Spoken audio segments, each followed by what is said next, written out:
Greetings, my scattered brothers and sisters in the Lord. Trust you know that the Lord is with you wherever you are scattered today.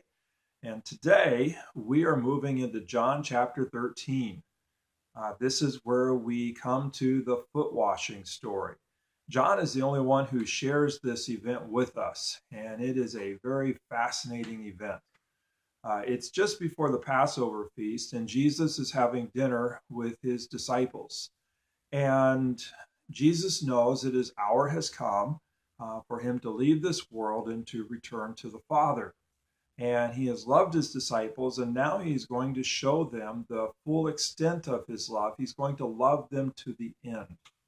Now, this leads us in the direction of the cross because that's where Jesus really shows the full extent of his love. He loves them to the end. He loves them to the max. His love is completed for them on the cross. And so the foot washing is symbolic of the cross. And I think we'll see that a little bit more as we go. So Jesus knows where he has come from. He knows where he's going. He knows that the Father has placed all things under his feet.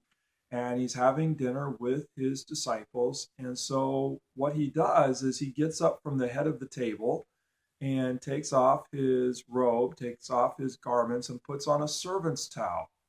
And then he begins to get a basin of water and to go around and wash his disciples' feet.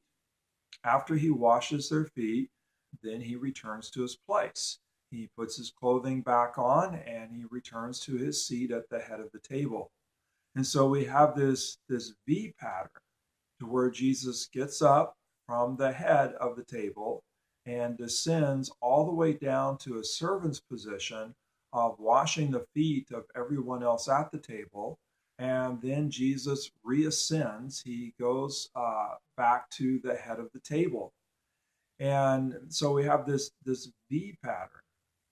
And this is what I would refer to as the good news of the foot washing. That the good news is that Jesus descends to wash our feet and then reassumes his place at the head.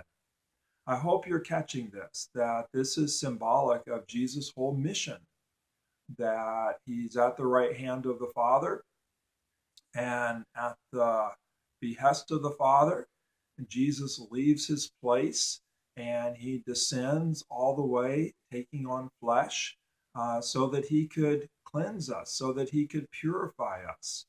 And then, having done that, he returns to the Father. And he's made a way for us to basically be at the table and to have fellowship with the Father and himself, and of course, through the Holy Spirit. And so the foot washing is very symbolic of everything that's taking place in the life, the ministry, the death, the resurrection, ascension of Jesus. This huge V pattern of leaving his place, becoming the lowest, serving, washing feet, cleansing, purifying, and then resuming his place at the head, also that we can become part of the fellowship of the Father, the Son, the Holy Spirit. The foot washing, symbolic of the cross, the descent of Jesus all the way down, obedience unto death, so that we could be cleansed, purified, have a place at the table, be in fellowship with the Father, the Son, the Spirit.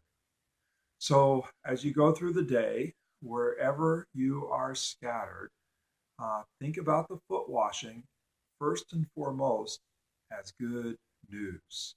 I know we often think about it as example, and we'll talk about that next time. But first and foremost, the foot washing is good news. That Jesus left his place, descended to the depths of humanity to wash feet, to die on the cross that we could be cleansed, that we could be saved, and then was resurrected, resumed his place at the head of the table so that we could be part of the fellowship. God bless, have a great day, and live joyfully in the good news of the foot washing.